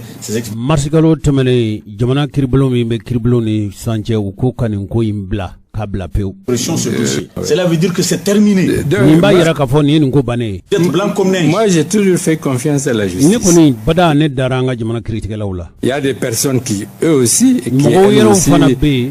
sollicitent la justice en permanence. Mais dès que les décisions de la justice ne vont pas dans le sens qu'ils souhaitent, ils trouvent à redire. Vous confirmez que le dossier est clos, définitivement. Nintuye Soumaïla Bouboué Maïga o Soumaïla Bouboué Maïga ani Bouhari muso Fili Sissoko nunun ka koro tiɲɛnen dɔ de wala siga kɛnbu ma k'a fɔ u ye koro tiɲɛnen kɛ jamana nafolo jugujuguraw fɛ ko nin kɛra kabili 2014 waati a kɛra pankolon san dɔ n'o ye jamana kuntigi a waati n'o ye Ibrahim Boubacar Keïta ye k'o ye pankolon dɔ san pankolon sanni senfɛ olu kɔni y'a kɛ k'u ta ɲini k'u ta sɔrɔ o ko la ani Mali soldasiw olu ka kɛlɛminɛnko u ka hajuɲɛko kɛlɛminɛnw b'a la soldasiw ka fini dontaw b'a la soldasiw yɛrɛw bi labɛn ni labɛnmina minnu ye olu b'a la n'i y'a nafolo tiɲɛnen 2 fara ɲɔgɔn kan dɔ ko a bɛ taa fɔ sɛfɔwari miliyari 100 ani miliyari 30 la minnu donna dafɛ nka jamana yɛrɛ sariya bulon min n'ale bɛ jateko sɛgɛsɛgɛ n'u k'a ma ko Cour des comptes ani jamana foroba nafolo sɛgɛsɛgɛli kɛ kulu min bɛ yen o ɲɛmɔgɔ n'o ye vérificateur général ye nka waati hali diɲɛ waribo min bɛ yen n'u k'a ma ko Fonds monétaire international olu ye kɔlɔsili kɛ k'a fɔ n'a ma ɲɛ k'a fɔ fɛnw bi san u kan ka san sɔngɔ min na ko caman farala o san sɔngɔ kan a bɛ fɔ de ma ko surfacturation ani fiɲɛ caman sɔrɔla o baara la Soumaïla Bouboué Maïga a bɛ bolola nka mɔgɔw kɔni ka hakilinataw olu tɛ kelen ye nin ko la k'a sɔrɔ nin cɛ in ni muso in ko u nomine kun ye tɔw b'a fɔ min ma ko escroquerie i n'a fɔ ka nanbara labɛn ka mɔgɔ suɲa fo fɛn min tɛ tiɲɛ ye k'o kɛ i n'a fɔ tiɲɛ usage de faux fɛn min tɛ tiɲɛ ye k'o yɛlɛma ka kɛ tiɲɛ ye ka tila ka o tiɲɛ o ngalon wale ninnu k'o kɛ i ka janfa sirifɛn ye favoritisme o ye fɛn min ye n'a ma ɲɛ k'a fɔ jamana y'i bila baara la i man ka foyi fisaya ni foyi ye n'i y'o kɛ bɛɛ a bɛ fɔ de ma ko favoritisme kɛrɛnkɛrɛnnenya na min ye pankolon san min n'o ye kɔrɔ n'o ye Ibrahim Boubacar Keïta ye a ka pankolon san 2013 ka se san 2014 na Soumaïla Bouboué Maïga u taara n'a ye Bamakɔ kasobonba la muso min n'o tɔgɔ fɔra u taara n'o fana ye musow tɔgɔ la kasobo min bɛ anw fɛ Bamakɔ yan yala jamanakuntigi a ka pankolon min wala jamanakuntigi bɛ don pankolon min kɔnɔ n'a sanna Ibrahim Boubacar Keïta ka waati la yala sɔngɔ bɛnna joli ma a sɔngɔ yɛrɛ hakika ye fɛn min ye ani ko mɔgɔ minnu kɛra sabu ye ka pankolon in lase ani musaka tɔw minnu ni olu bɛɛ lajɛlen farala pankolon in sɔngɔ kan ko a mun nafolo hakɛ a ma ɲɛdɔn nka a ko ye mun kamana guwan a ye maaw dabali ban kosɛbɛ Mali foroba nafolo sɛgɛsɛgɛlikɛla min bɛ yuruguyurugu kɛlɛ a ko tuma bɛɛ ale ma fiyewu a ko fo nin ko ka ɲɛ sɔrɔ hali minnu bɛ n'o ye diɲɛ yɛrɛ a fanga bondasow ye olu yɛrɛw ko fɔ a ko ka ɲɛɲini o sira de fɛ Soumaïla Bouboué Maïga sabu anw tun ye an yɛrɛ ɲininka yala o Faransi yɛrɛ fanga ɲɛmɔgɔw wala Faransi ko sɛgɛsɛgɛlikɛlaw bɛ se ka Soumaïla Bouboué Maïga bila u bolokɔrɔ tile 2 cogo di a yɛrɛ ye ɲɛfɔli kɛ o a ko k'ale ye tile 2 kɛ Faransi ko ɲɛɲinikɛbaw sɛgɛsɛgɛlikɛbaw bolo a ye nin kuma in fɔ nansarakan na. Ce que je vous rappelle aussi que j'ai fait c'est pas seulement au Mali. Ne k'a fɔ aw ye ne nɔ ma minɛ nin ko in ma sɛgɛsɛgɛ Mali dɔrɔn na koyi. Aussi donc une garde à vue de 2 jours en France. Ne y'a fɔ ye k'a fɔ ne ye tile 2 kɛ Faransi kiiritigɛlaw bolo. C'est ce dossier, sur les différentes composantes. Et là-bas, la garde à vue, je n'ai jamais fait de garde à vue au Mali. Et Dieu merci, mais là-bas, moi je sais dans quelles conditions ça se passe. Ça se passe dans des civils.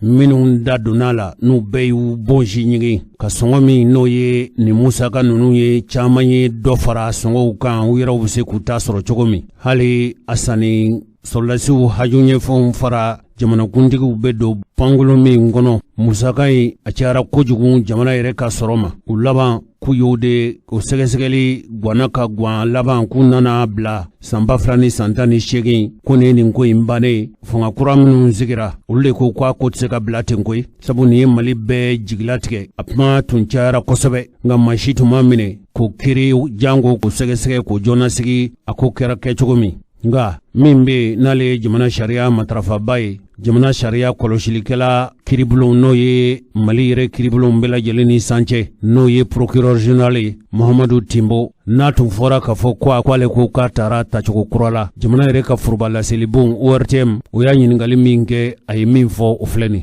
avion ko kuma min tun fɔra fanga kɔrɔ o ka waati la o avion kura sanna ka di président ma o avion santola o kɛra sababu ye mɔgɔ caman de ye nafolo détourné ka bɔ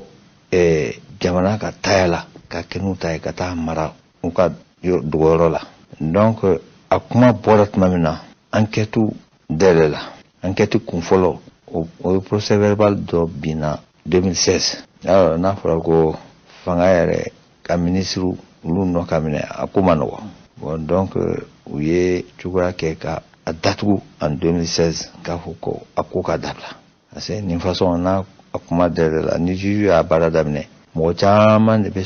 dogolen b'a kɔnɔna na olu bɛɛ n'o bɛ se ka minɛ donc o tun y'a ko dabila mais ministre wɛrɛ nana kɔfɛ ministre de la justice wɛrɛ nana n tɛ fɛ ka tɔgɔ fɔ o de fana y'a fɔ procureur kura wɛrɛ fana nana k'a fɔ ko nin ko in a dossier ka dayɛlɛ o de y'a to en 2020 avril 2020 procès verbal kura d'enquête kura o sɔrɔla enquête in senfɛ k'a d'a kan enquête fɔlɔ min kun kɛra ministre dɔw tun tɔgɔ yira la mais u ka kumakan tun ma ta donc a bɛ komi baara min don a tun ma dafa donc enquête filanan in dayɛlɛla tuma min na donc u y'u rattrapé o tuma u ye ministre ninnu bɛɛ lamɛn fɛn fɛn ye dossier in géré u y'u bɛɛ lamɛn bon donc fɛn min bɛ dossier kɔnɔ u y'o fana kɛ procès verbal ye 2020 ye o nana 2016 procès verbal dafa bon k'o fara vérificateur général fana ka rapport dɔ titi kan bon donc n'o kɛra dossier bi i yɛrɛ sɔrɔ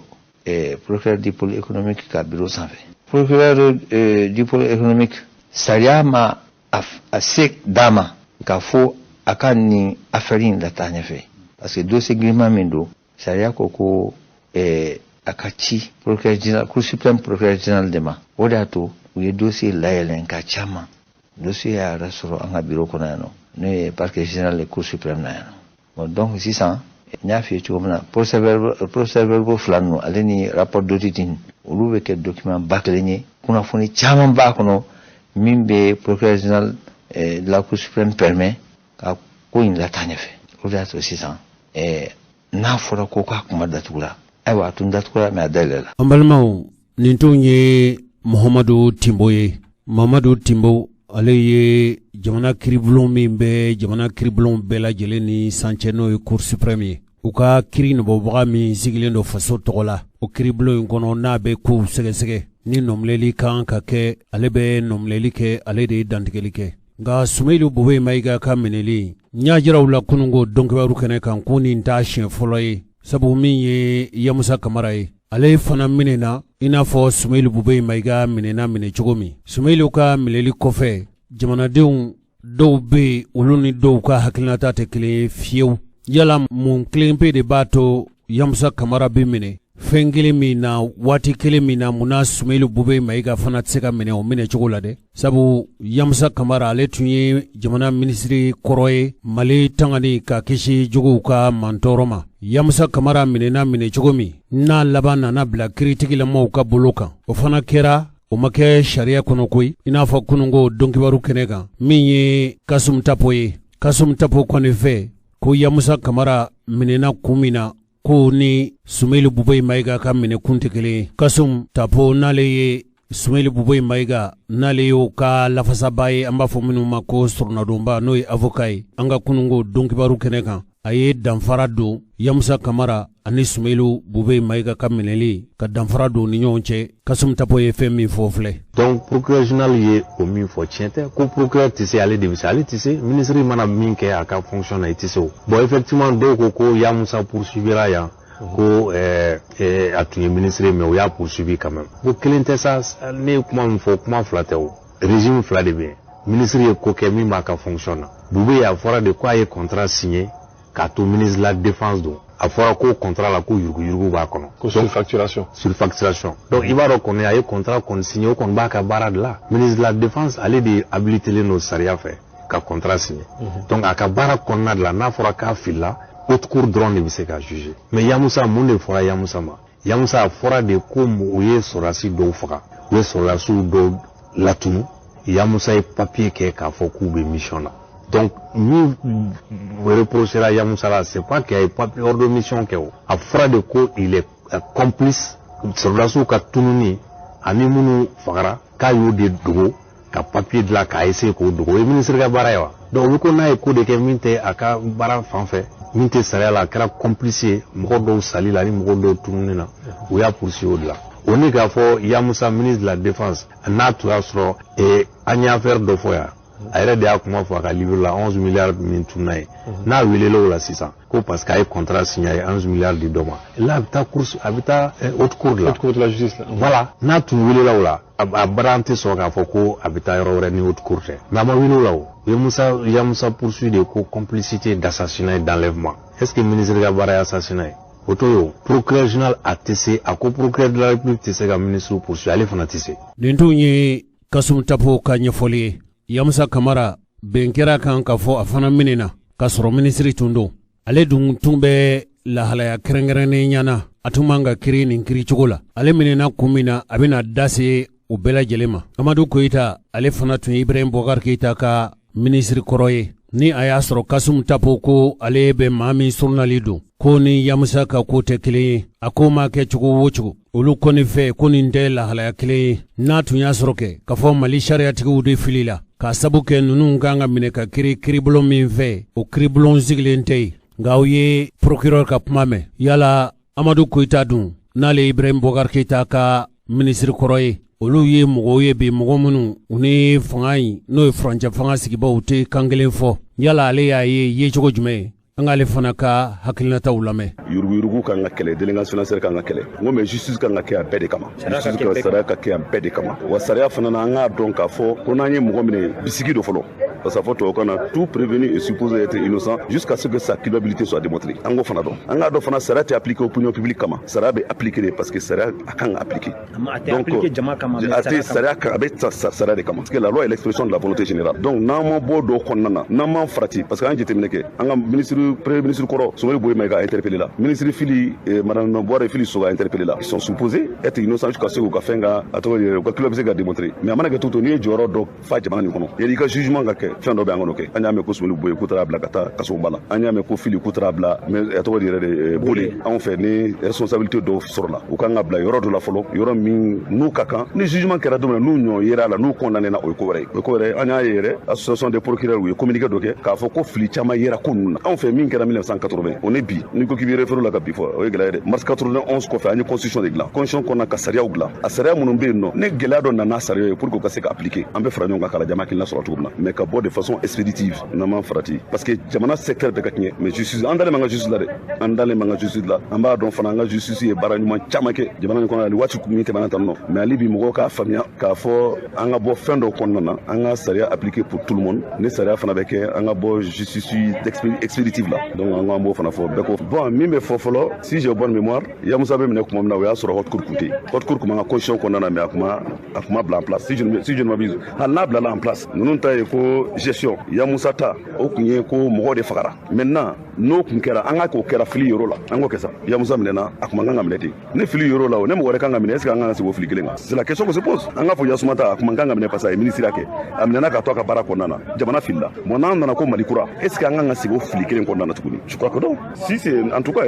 donc jamana min tɛ taa ɲɛ i bɛ taa kɔ de o maintenant ni min kɛra n'u ma ɲɛ o de bɛ dilan k'o perfectionner pour que don dɔ ka se an ka na état de droit yɛrɛ kɔnɔna na an k'a dɔn k'a fɔ bi tɛ kɛ maa maa si kan an ka dɔn ni min fana kɛra a bɛ kɛ sariyaw kɔnɔna na an ka bɔ fɛn dɔ kɔnɔ Mali kura an ka fara ɲɔgɔn kan fɔlɔ Mali kura an ka hakilinaw falen Mali tɛ kɛ foyi ye fo ni malidenw sɔrɔ ka kɛ min ye an ka se ka citoyen ɲuman sɔrɔ ka citoyen modèle sɔrɔ citoyen min bi acquitter a ka devoir la yan'a k'a ka droit réclamer an ka se ka fana ɲɛmɔgɔw sɔrɔ bonne gouvernance ka se ka appliquer pour que danaya ka na jamanadenw ni jamana marabaaw cɛ n'o ma kɛ dɔrɔn gɛlɛya bɛ na dɛ n'i y'a ye bi terrorisme bɛ anw fɛ yen nɔ i bɛ jeune caman ye u bɛ ka mɔgɔ ninnu région u bɛ ka t'u nɔfɛ u t'u nɔfɛ k'a fɔ ko kɛlɛ de ka d'u ye u t'u nɔfɛ k'a fɔ jeune yɛrɛ bɛ yɔrɔ min na balo diɲɛ de ka di ye o n'i y'a ye i bɛ bombe yɛrɛ la k'i exploser c'est que tu as perdu espoir donc an bɛɛ ka fara ɲɔgɔn kan ni min kɛra n'o ma ɲɛ an b'o dilan ni min fana ɲɛna a tɛ se k'a fɔ ko san 60 kɔnɔna na ko mara min kɛra k'a si ma ɲɛ o dɔw yɛrɛ ko démocratie san 30 ko foyi ma ɲɛ ni fɛn kuma ɲɛna démocratie san 30 anw ne bɛ se ka kuma bi librement wa ale k'a dan nin ye fɛn dɔ ye o nin fana kan ka consolider filiw yɛrɛ caman na olu bɛ labɛn bon Mali kura tɛ se ka kɛ maliden kura kɔ texte tɛna Mali kura dilan constitution tɛna Mali kura dilan c'est les mentalités jamana dɔw bɛ yen ko Angleterre constitution t'u fɛ yen mais pourtant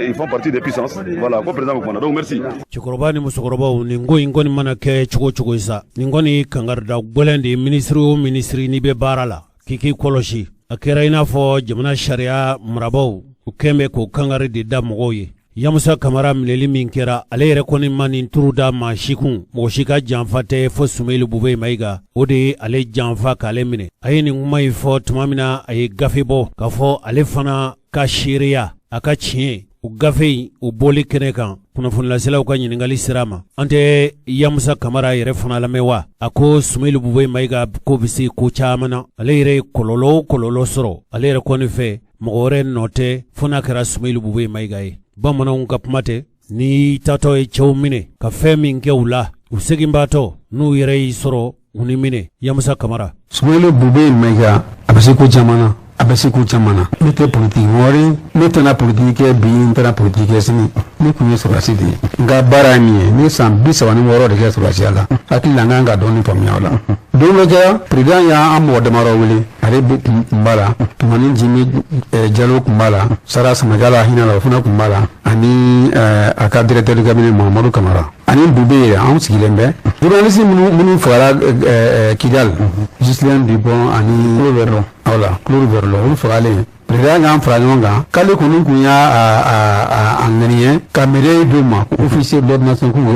o d'u ma a ka y'a décision bɛɛ kun ta ka ban tɔ tora dɔrɔn ka cérémonie organiser ka médaille d'u ma ne ye n bolo yɛlɛ a ko jina ko kuma jumɛn b'i fɛ ne ko bon ko président ko ne bɛ ko dɔ dɔn ne t'o kalama mais ne ta faamuyala la n ko journaliste minnu nalen bɛ kiriyali la hakili la o kun tɛ an ka baara la dɛ u nalen bɛ baara min na ala kelen de b'a lɔ Mali ka baara kɔnɔ kun tɛ ni ala y'a kɛ u nana kasara y'u sɔrɔ o tɛ mɔgɔ si ka laɲini ye mais e ka di ma n ko olu ka kan mais ne hakili la i k'a kɛ suivali ye n ko o bɛ wasa parce que n ko an ka sɔrɔsi caman bɛ ka bin don o don mɔgɔ de nana an dɛmɛ yan bi o caman fana bɛ bi officier ma di olu ma fo k'a di ninnu ma n ko ne hakili la kɔni a kɛ suivali ye n ko o kɛ an ka ɲɛ a ko k'i ka kuma o ye tiɲɛ n mana kɛ suivali ye a ma miniti kelen ma a ko ayi n mana kɛ officier ne ko e de ye président ye ne hakili la n ta de f'i ɲɛna mais min ka di i b'o de kɛ mais ne kɔni hakili la ni kun y'a kɛ suivali ye n ko o de kun ka ɲi a ko d'accord ko n b'a kɛ suivali ye an bɔlen ne y'a fɔ n ko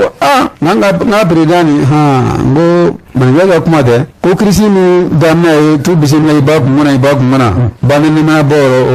o kana bala mɔgɔ la n ko fo mɔgɔ min ka labanni ye président kunturu ka division yɛrɛ mɛ miti 5 kɔnɔ siɲɛ 3 mo ni m'a faamuya ni kuma fɔra i bɛ i sigi k'i hakili la murumuru ka se k'i ka décision ta bon an tɛmɛnen o kan décoration ko bana sɔrɔ an ne ta ma an kun bilana jamana kunkan an bɛ ɲɔgɔn hakili la falen jamana kunkanko la an kun bɛ ka baro kɛ Bube nana fɔ ko ko sɛbɛnbali bɛ yan de ka MINUSMA lakɔlɔsi a seginn'o kan fo siɲɛ 2 ne ko Bube n ko o t'a ɲɛ yɛrɛ mo ni MINUSMA kun tɛ se ka yɛrɛ lakɔlɔsi u bɛna mun k'an fɛ yan u bɛna mun k'an fɛ u tɛ se k'u yɛrɛ lakɔlɔsi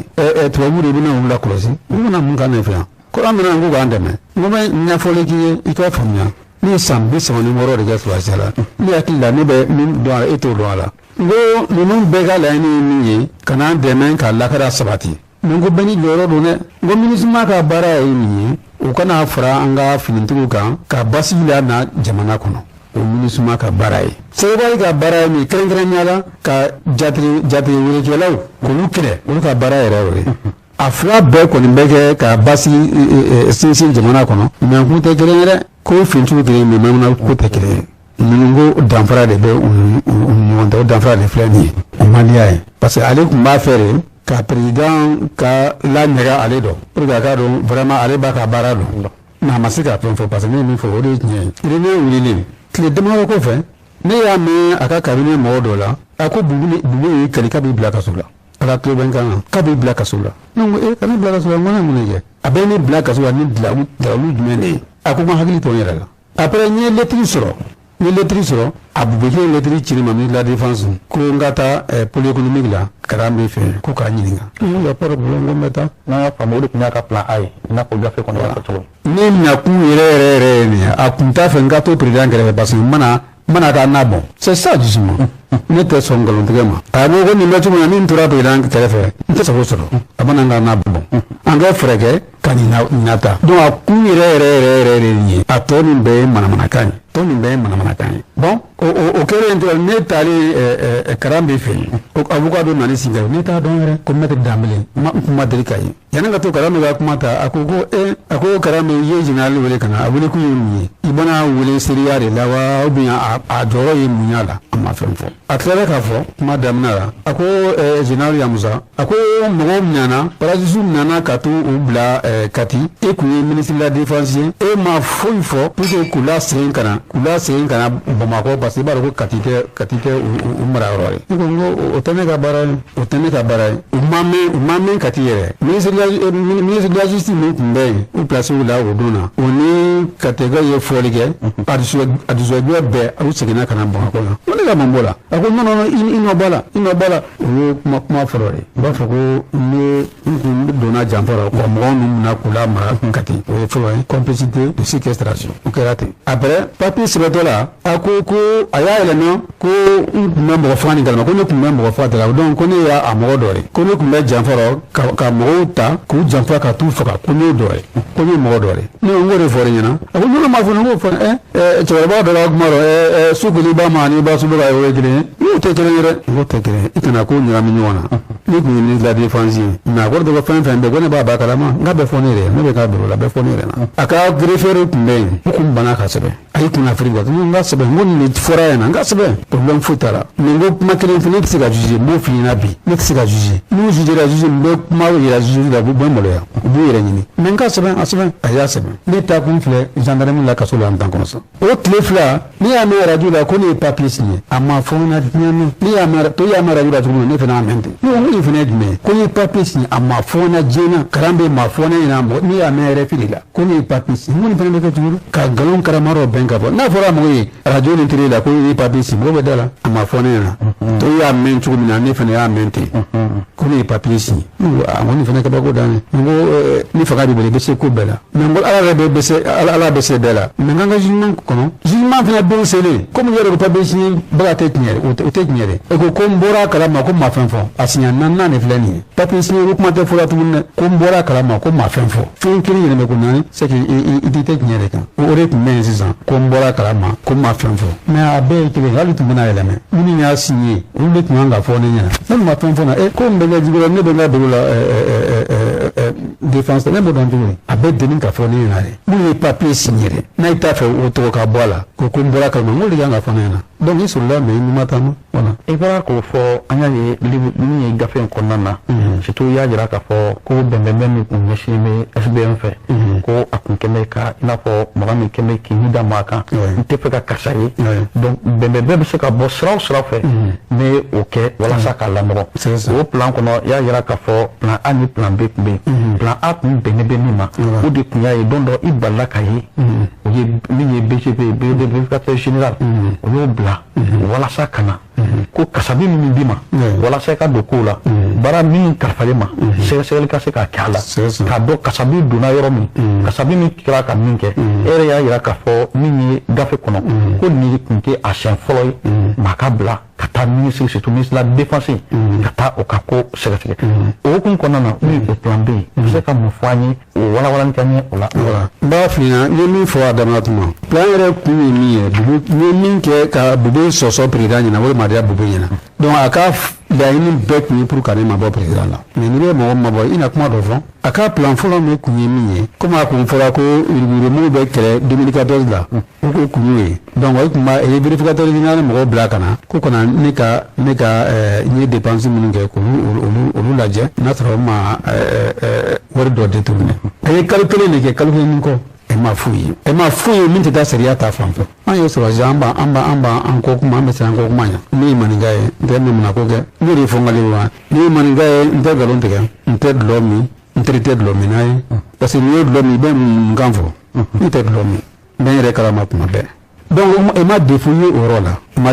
la e fɛn bɛɛ kɛ ne y'a fɔ cogo min na n ko nin kun y'a siɲɛ fɔlɔ de ye vérificateur général depuis contrôle général d'état kana mission kɛ fo k'a laban a ma kɛ fɔlɔ n'u y'a daminɛ u bɛ tila fɔ k'u ka jɔ ɲɛmɔgɔ de tun b'a kun dɔn mais ne t'a na a ye kalo kelen ni kɔ de kɛ a bɛ kɛ ne ka yɔrɔ sɛgɛsɛgɛ i hakili la ko n ye facture fu de sɛbɛn k'u ka wari labɔ o yɔrɔ ma ye comme o yɔrɔ ma ye o kun ye plan A ye o ma jɔsen sɔrɔ. ok mais o plan A kɔnɔ hali bi i bɛ kuma min ye société ko kuma ye o société dɔ sama min ye 26 000 francs ye o ye 5000 ani 200 a ja ka taa fo 6000 ko mais o kuma minnu fɔra i n'a fɔ i y'a fɔ cogo min mais a ma ye o kuma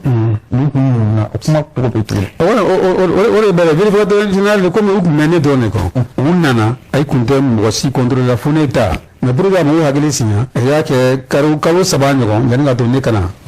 défense la a y'o jateminɛ mais Bube yɛrɛ ta t'a la a kun bɛ dan ne ta gansan na mais k'o to ne ka nɛrɛweli la o yɛlɛmɛna u taara bɔ Bube ka société fɛn a ka kuntan don kalama société min ye tɛ 600 bɔ n'o taara kɛ 6000 de yɛrɛ o kɔni yurugu tɛ tɛmɛ o kan mais u ma fɛn kɛ parce que u tun tɛ Bube kɛ o kun bɛ ne de kɔ c'est ça juste. I y'a yira fana k'a fɔ sariya ɲɛna mɔgɔ dɔw kɛɲɛnen don ka tɛmɛ dɔw kan n'a ma ɲɛ a bɛ fɔ ko tolérance zéro o kɔrɔ ye ko hinɛ tɛ kɛ baasi la donc o kuma kan ka kɛ bɛɛ kunnako ye mais ani ka se ka sinsinni bɛɛ yɛrɛ di min ye discours politique ma mais e kɛtɔ ka nin kuma fɔ e bɛ k'i sinsin jumɛn de kan. n'a fɔra a ye fɛn fɛn fɔ ko ne y'a kɛ a tigi yɛrɛ bɛ a bɛ ɲɛfɔ mɛ livre kɔnɔ mais fɛn ma ko hali u ma wuli k'o ɲininka e de ko bɛɛ ka kan sariya la ne m'o faamuya dɛ. ni bɛɛ kan sariya la ni min ye min bɔn o k'o cɛ e ko ne ye min kɛ n'o kɛra sababu ka taa ne la se kaso la o tɛ tiɲɛ ye minnu y'a kɛ olu bɛ yen hali u ma ɲininka mɔgɔ kelen si ma ɲininka o bɛɛ la minisiri ka baara jumɛn bɛ fɛn na kɛlɛkɛyɔrɔ fana minisiri ka baara foyi tun t'a la ni minisiri ka baara tun ye kɛlɛ k'i da don kɛlɛko fɛn na est ce que bɛ sibiri bila ka taa yen sibiri tɛ bila ka taa yen minisiri ta ye dɔrɔn ka ni sɔrɔdasiw mago bɛ minɛn min na a b'o minɛnw ɲini ka na di sɔrɔdasiw ma a mana san da la sɔrɔdasiw ka sira foyi t'a la u mago bɛ minɛn min na a k'olu d'u ma c'est tout. donc o gafe kuru in kɔnɔna na an b'a ye i b'a jira k'a fɔ walasa k'i écarter ko min ye Sumani Bube Mayiga a ma fɛɛrɛ wɛrɛ sɔrɔ min ye ka taa ɲumankan fɔ président ɲɛkɔrɔ k'a jira k'u ye kuma dɔ fɔ min bɛ dankari Faransi yɛrɛ ka nafasira ma donc ko o siratigɛ kɔnɔna na ko président y'o kuma ta donc ka taa fɔ Aja min ye ministre de la défense français Jean-Yves Le Drian o fana da donna la nka e wolola don min e yɛrɛ y'a ye min ye ministre de la défense ye o y'a f'i ye k'i janto i tatɔ weleli min na k'i tatɔ i datugu sira de fɛ nka o don e kuma da la sabula i y'a kɛ kuma gansan ye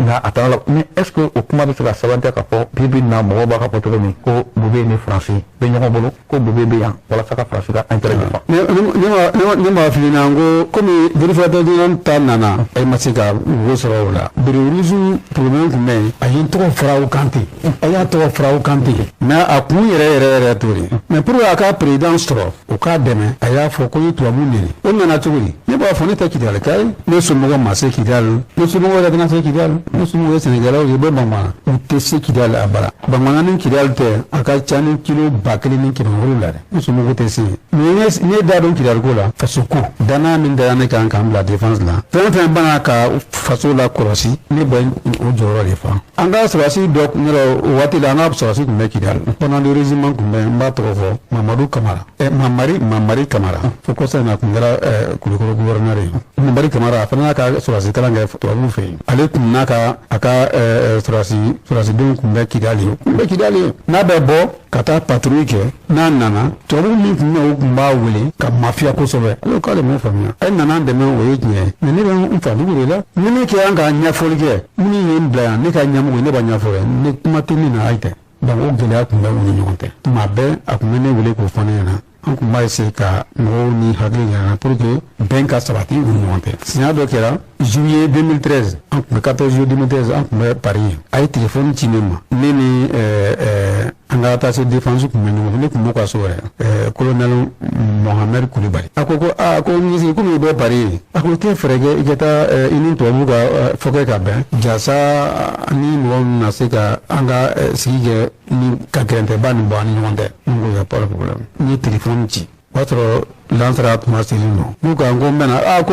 baraji dɔ n ka sabali ma kɔnɔ dɔɔnin n ko n bɛna n ko kuma mɛn ta tɛ n ko n bɛna sisan an bɛra pati fana embouteillage ka ca o ye n wele fo siɲɛ 2 ne ko n ka sabali an bɛ sira la ka na mais an bɛ embouteillage de kɔnɔ ala y'a kɛ an sera an dugu na o b'a sɔrɔ 17 heures tɛmɛna yɛrɛ ministre tun tɛ yen o b'a sɔrɔ généraux mɔgɔ 3 ɲɔgɔn ni civils grand fonctionnaire mɔgɔ damadɔ tun bɛ mɔgɔ 7 ɲɔgɔn o na n ye min fɔ n b'a fɔ n ko diɲɛ bɛɛ kɔnɔ RFI b'a fɔ cogo min na mɔgɔ miliyari 7,000 n ko miliyari 7,000 kɔnɔ tubabu de kɛra sababu ye ka na an dɛmɛ k'an bɔ gɛrɛntɛri in kɔnɔ n ko Mali yan an b'o barika da ye a bara an tɛ ɲinɛ o kɔ an b'a fo n'an tɛ foli min na n ko mais ni na kɛ Kidali nk'an tɛ k'o faamuya an bɛna an dɛmɛ cogo ɲuman yira i la an b'an dɛmɛ cogo ɲuman yira i la pour que an ka baara kɛ u ɲa ma ten ko n'o tɛ n ko juguya bɛ yɔrɔ min na n ko diya bɛ yɔrɔ min na n ko kɛlɛ fana bɛ yen dɛ o kuma de ma diya u ye n ko diya bɛ yɔrɔ min na n ko kɛlɛ fana bɛ yen ko y a pas de frontière entre l'amour et la haine n ka kuma gɛlɛn fɔ o de filɛ nin ye n ma bɛn tubabu ma entre l'amour et la haine y a pas de frontière fo k'u bilen ne yɛrɛ y'a dɔn ko a ma diya u ye mais ne ma kuma jugu fɔ diya bɛ yɔrɔ min na ani kɛlɛ ka sɔrɔ ɲɔgɔn n t'o dɔrɔn de fɔ a ye kun y'a laɲini puisque ne ye miiriya di u ka sɔrɔdasiw ma o fana kun y'a laɲini n bɛ miiriya di ne ma ani chef d'état-major général ma nin kɛlen kɔfɛ a ye ne tɔgɔ b'a la n'o tɛ basi ye miiriya ye k'i kɔnɔna ɲɛna de sinon fɛn wɛrɛ t'a la n ko officier bɛ ne bolo officier de la nationale bɛ ne bolo n ko bɛ ne ɲa a kɛra tan de donc a kɛlen k'a fɔ président ye ko ne ye tubabu nɛni parce que a ma da tubabu ye a ma diya hali dɔɔnin na ko ne ye tubabu nɛni président yɛrɛ ɲɛna sɔrɔ Mali sariya bɛɛ kɔ e de y'i siɲɛ Mali ɲɛna ala ɲɛna ale maliden ɲɛna ko na kɛ an ka kaso sariya la kɔlɔsibaga ye e ka tila k'u sɔsɔ n'o kun ma sɔsɔ ne kun tɛ kaso kɛ ne kaso kɛ cogo di parce que tiɲɛ t'a la pour que n'i ye ministre kɛ pour que ministre ka taa kaso hali président yɛrɛ ka taa kaso la a bɛ fɔ assemblée de la assemblée mɔgɔw bɛ réunion kɛ n'u bɛnna la ni mɔgɔ 2 tiers n'olu bɛnna la k'a fɔ i kan ka juger i bɛ taa haute cour de justice la o ma kɛ ne ta la parce que o tun tɛ sira sɔrɔ parce que tiɲɛ t'a la donc ni sariya bɛ sɔsɔ an fɛ yan ni président ye min fɔ bɛɛ bɛ tugu gouvernement ma fɛn fɔ assemblée nationale min kɛ an kan fana o ma fɛn fɔ cour constitutionnelle min ka baara ye droit de l'homme ta o ma fɛn fɔ cour suprême min bɛ sariya bɛɛ sanfɛ o ma fɛn fɔ fo de y'a essayer ka sinsin mais i kuma min fɔ a bɛɛ jinɛ kan manamana kan ɲa t'a si la ka taa dɔnya dɔn kibaru ne ma fili utukalo tile 31 Abubakar Dambele ale ye dabali ni fɛɛrɛw tigɛ Rajal ka fara Jose Traoré kan ani an baara ɲɔgɔn minnu bɛ yen radio dɔ bɛ yen ale bɛ Moribabugu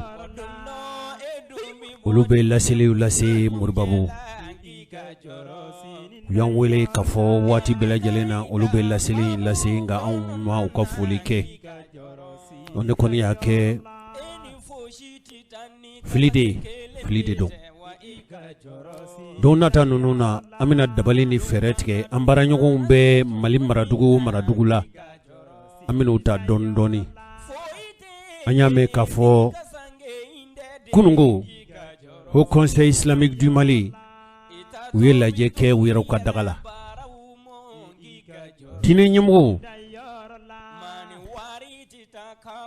minnu bɛ yen n'olu bɛ ciden sallallahu alayhi wa sallam jɔyɔrɔ la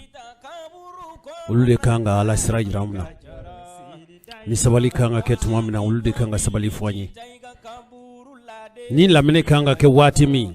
ka lamɛnni kɛ ni ala ye olu de kan ka ni lamina ye kosa in na lahalaya dɔw kɛra hilla jeke kunungo ni ala yishni ndon kibaru jarana amina la selikola abaden chene muso makorbani demise ambi bonande ungabla sralikai noy abdullahi ani ali sisi awni chekot lo majola hakito benikan sali ala mahmadu